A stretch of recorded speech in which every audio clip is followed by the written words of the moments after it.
বুকু আপোনালোকে বিশ্বগুৰু বুলি চিঞৰি আছিল এগৰাকী ব্যক্তিৰ নামত সেই বিশ্বগুৰু আজি ক'ত সোমাল আজি ক'ত লুকাই আছে এই বিশ্বগুৰু আপোনালোকে বিচাৰি উলিয়াওক কিয়নো আজি এই বিশ্বগুৰু আপোনালোকে যি ঘোষণা কৰা বিশ্বগুৰু এগৰাকী ব্যক্তি যাক আপোনালোকে বিশ্বগুৰু বুলি চিঞৰি আছিল সেই বিশ্বগুৰুৰ সন্মুখত আজি ভাৰতীয় লোকসকলক বিশ্বৰ বুকুত বিশ্বৰ সকলোৰে চকুৰ আগত আজি মানে উগ্ৰপন্থীৰ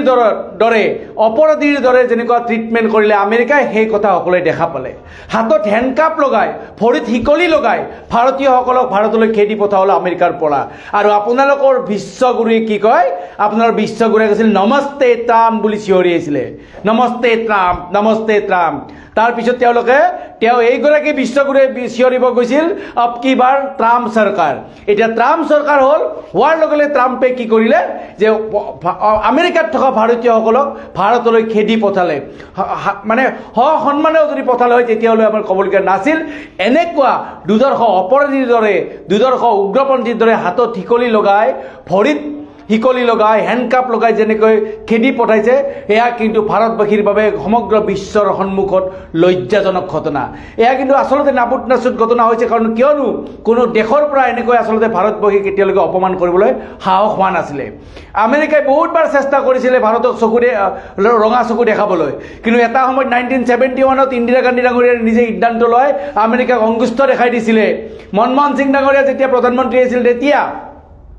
এবাৰ এগৰাকী ডিপ্ল'মেটক তেওঁলোকে বেয়া ব্যৱহাৰ কৰিছিলে আমেৰিকাই সেই সময়ত সকলোৰে সন্মুখত মানে সকিয়নি দি দিছিলে মনমোহন সিং ডাঙৰীয়াই সেইকাৰণে মই আজি ক'ব বিচাৰিছোঁ যে মোদী ডাঙৰীয়া আপুনি যে এই স্নান কৰি আছে জেকেট পিন্ধি যে গা ধুই আছে এইবিলাক নাটক কৰা এৰক ভাৰতীয়সকলক যে অপমান কৰিছে তাৰ উত্তৰ দিবলৈ আপুনি সাজু হওক নহ'লে ট্ৰাম্পৰ ভৰিত ধৰি থাকিলে আমাৰ কিন্তু ভাৰতবাসীয়ে কিন্তু আজি লাজ পাব কিয় বহুতবাৰ চেষ্টা কৰিছিলে আপোনালোকে বহুতবাৰ ক'ব বিচাৰে বিশ্বগুৰু বুলি কিন্তু এই বিশ্বগুৰুৰ সময়ত কিন্তু পাকিস্তানে আহি আমাৰ ইয়াত পুলৱামাত 40 জনকৈ কিন্তু আমাৰ ভাৰতীয় সেনাক